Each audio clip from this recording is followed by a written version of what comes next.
बिल्कुल डर नहीं लगता। उस रात को भी डर नहीं लगा था। मैं अकेली पुलिस स्टेशन आई थी, अकेली ने मैंने ये एफआईआर दर्ज किया था। मैं बिजनेस करती हूँ लोखंडवाला मार्केट पे। उनका ये था कि वो सीधा सीधा मेरे पेट पे लात मारना चाहते हैं। अभी मेरी नई कंप्लेंट दर्ज होने वाली है। जो मुझे धमकियां आ रही है, टोटली मुझे बोला जा रहा है कि मुझे बोला जा रहा है कि लातों के भूत बातों से नहीं मानते हैं, और मुझे स्ट्रिक्टली वार्न किया जा रहा है कि अपना मुंह बंद रखो, बाहर निकल के मत आओ। तो क्या आपको डर लगता है क्या कि मुझे ऐसा हो सकता है मेरे साथ? डरने वाले दिख रही हैं? मुझे बिल्कुल डर नहीं लगता। उस रात को भी डर नहीं लगा था। मैं अकेली पुलिस स्टेशन आई थी, अकेली ने मैंने ये एफआईआर दर्ज किया था। बल्कि मुझे कन्विंस किया जा रहा था कि आप हमारे बेटे पे एफआईआर ना किया जाए, हम आपके पैर पड़ते हैं। मैंने उनकी एक भी नहीं सुनी और मैंने अकेली ने एफआईआर दर्ज की है। शासन प्रशासन की कार्रवाई से आप संतुष्ट हैं? बिल्कुल संतुष्ट हूँ। मंत्री कार्यकर्ता आपके घर पे आए थे क्या? नहीं, मेरे घर पे नहीं आए हैं और ना मेरे हाँ जी वो मेरा जो मैं बिजनेस करती हूँ लोखंडवाला मार्केट पे। उनका ये था कि वो सीधा सीधा मेरे पेट पे लात मारना चाहते हैं, मेरा बिजनेस खराब करना चाहते हैं, मुझे रोड पे लाना चाहते हैं। उन्होंने मुझे धमकियां दी थी, अगर तुम हमसे माफी नहीं मांगोगी तो हम आपको रोड पे लेके आएंगे, आपके स्टूडियो तोड़ देंगे। जो इंसिडेंट हुआ था उससे रिलेटेड पुलिस ने एफआईआर ली है, बट अनफॉर्चुनेटली जितने भी सेक्शंस हैं सारे बेलेबल ऑफेंसेस है, जितने भी ऑफेंसेस है सारे बेलेबल है। तो जो भी कार्रवाई, जिस तरह की सख्त कार्रवाई होनी चाहिए थी वो नहीं हुई है। तो अभी उनका 164 का स्टेटमेंट वगैरह रिकॉर्ड होने के बाद चार्जशीट फाइल होगी, केस तो रहेगा। बट अनफॉर्चुनेटली अभी हमारा जो नया कायदा आया है उसमें पहले जो 354 सेक्शन था अब 79 है, उसमें सिर्फ जो पनिशमेंट है अप टू 3 इयर्स है। उससे क्या होता है कि डिस्क्रिशनरी पावर होता है पुलिस का कि अरेस्ट करना है या नहीं करना है। तो इसके लिए अभी हम उसी से रिलेटेड बात करने आए थे, बट इससे ज्यादा कोई धाराएं लग नहीं सकती है। आज पुलिस स्टेशन पहुंची थी, आपकी आगे क्या स्ट्रेटेजी है? क्योंकि ही इज नॉट ओनली कि ये नहीं है कि वो एक मराठी लड़की भी है, ऐसे नहीं है कि वो बस एक सोशल मीडिया इन्फ्लुएंसर है, वो खुद मराठी है। तो आपकी आगे क्या नीति? आगे यही जो भी प्रोसीजर चल रही है उनका 164 का स्टेटमेंट रिकॉर्ड होगा मैजिस्ट्रेट के सामने, उसके बाद चार्जशीट होगी। और उनको अभी जो धमकियां आ रही है अलग अलग नंबर्स से उनको धमकाया जा रहा है, तो उससे रिलेटेड भी हम एक एफआईआर रजिस्टर करवाएंगे।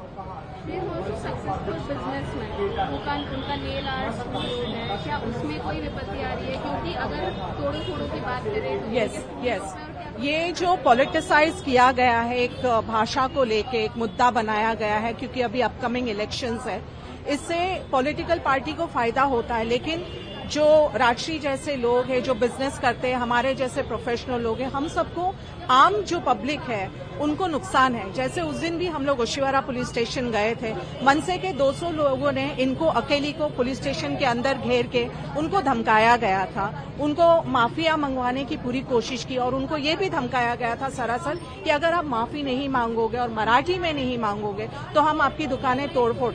इससे क्या होता है, इनके क्लाइंटल पे भी असर होता है, क्लाइंट्स भी डर जाते हैं क्योंकि इनकी शॉप्स प्राइम लोकेशन पे है और ये अच्छा खासा बिजनेस करती है, इनके बहुत सारे सेलिब्रिटी क्लाइंट्स भी है, उससे काफी असर होता है। तो असर तो हो रहा है, एक मुद्दा बना के आम जनता को, जो काम करने वाले लोग हैं, उनको सताया जा रहा है।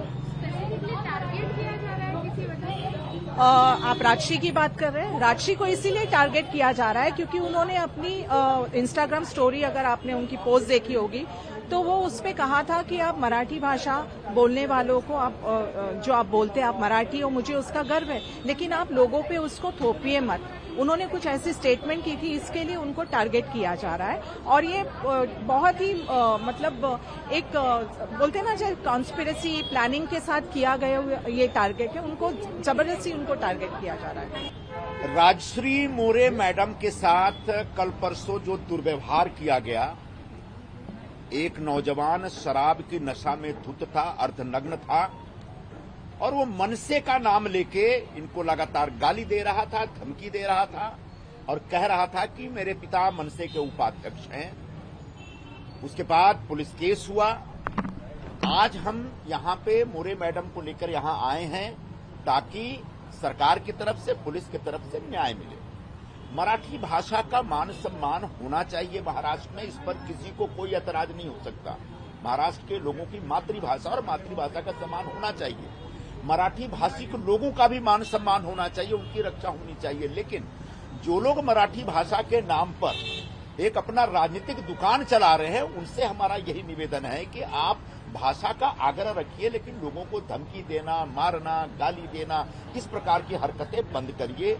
राजश्री मोरे जैसी महिलाओं को मैं यही कहना चाहूंगा कि पूरी सरकार आपके साथ खड़ी है, पूरी पुलिस आपके साथ खड़ी है, आपको घबराने की जरूरत नहीं है। यह महानगर पालिका का चुनाव है, चुनाव की वजह से इस प्रकार के मुद्दे उठेंगे। चुनाव एक बार से हो जाएंगे, उसके बाद ये सारी बातें भूल जाएंगे। तो आज बहुत जरूरी है कि आने वाले दिनों में महानगर पालिका चुनाव तक किसी के ऊपर किसी प्रकार का कोई हमला न हो, किसी के ऊपर किसी प्रकार का मराठी भाषा के नाम पे धमकी न हो, भाषा के नाम पे समाज को तोड़ने का और कोई प्रयत्न न हो। इस दिशा में हम सब की तरफ से प्रयास होना चाहिए। कानून अपना काम करेगा, लेकिन निश्चित तौर पर हम सबको सबसे अपील करने की आवश्यकता है कि कृपया करके भाषा के नाम पर आपस में लड़ने की कोशिश मत करिए। हम सब एक हैं, भारतीय हैं। मुंबई शहर को बनाने में सबका योगदान है और सभी लोग एक साथ मिल करके मुंबई शहर के निर्माण में अपना योगदान देते हैं। पुलिस ने क्या कहा, गिरफ्तारी क्यों हुई? पुलिस ने कहा कि हमने जो भारतीय न्याय संहिता का जो प्रावधान है,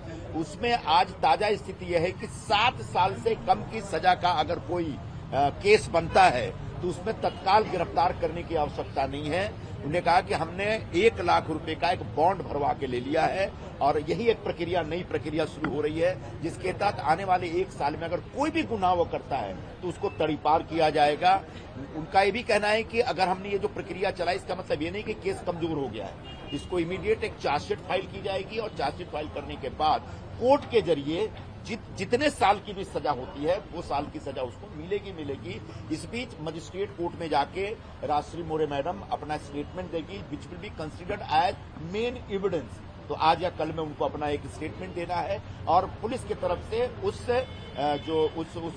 गुनाहगार को, उस आरोपी को पूरी सजा मिले, इस तरफ से पूरा प्रयास किया जा रहा है। धमकी आ रही है उसके लिए कोई नया? हाँ, अभी इनने बताया कि पिछले 2 दिनों से लगातार इनको धमकी आ रही है और बोला जा रहा है कि लातों के भूत बात से नहीं मानते।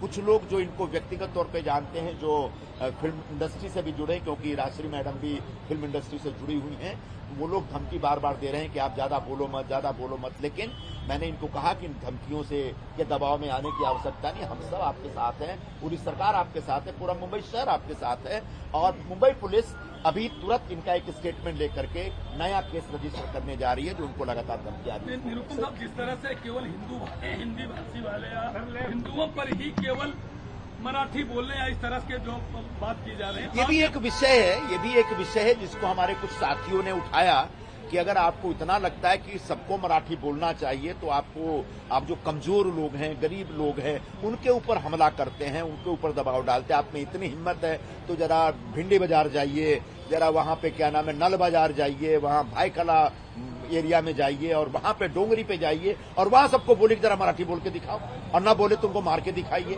तो एक कमजोर लोगों को सताने का जो एक मराठी भाषा के नाम पे प्रयत्न हो रहा है वो सर्वथा गलत है। हम इसका निषेध करते हैं। मेरा रोड में आज मन से बयान आया है, संजय राउत ने कहा है एकनाथ शिंदे कंडेम करे, जो निशिकांत दुबे ने स्टेटमेंट दी है, नहीं तो अपनी दाढ़ी कटा ले। निशिकांत दुबे जी ने जो स्टेटमेंट दिया है निश्चित तौर पर वो आपत्तिजनक है। कोई भी व्यक्ति को अधिकार नहीं है किसी समाज विशेष के ऊपर इस प्रकार का दुष्प्रचार करने का। मैं एकनाथ शिंदे जी की तरफ से निशिकांत दुबे के बयान का निषेध करता हूं।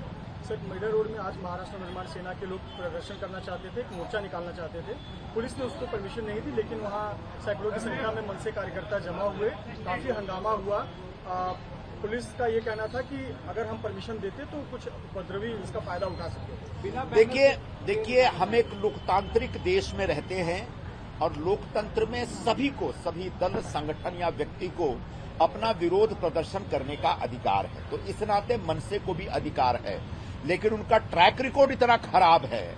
वो प्रदर्शन के नाम पे, मोर्चा के नाम पर कहीं मारामारी न करे, कहीं हिंसा न भड़काए, इसलिए पुलिस ने प्रिवेंटिव मेजर लिया है। लेकिन मैं इतना अवश्य कहना चाहूंगा कि सभी को अपना अपना विचार रखने का अधिकार है। अलग अलग विचार ही लोकतंत्र की ताकत होते हैं, लेकिन उन विचारों को रखते समय हिंसा का रास्ता नहीं अख्तियार करना चाहिए। मारामारी और जो असभ्य वर्तन है वो नहीं करना चाहिए। इसलिए अगर आज उनको रोका गया है तो कल अगर वो सही ढंग से बिहेव करेंगे तो निश्चित तौर पर पुलिस उनको परमिशन देगी और उनको प्रदर्शन करने का अधिकार होगा। प्रभातखबर.com, विश्वास वही, रफ्तार नहीं।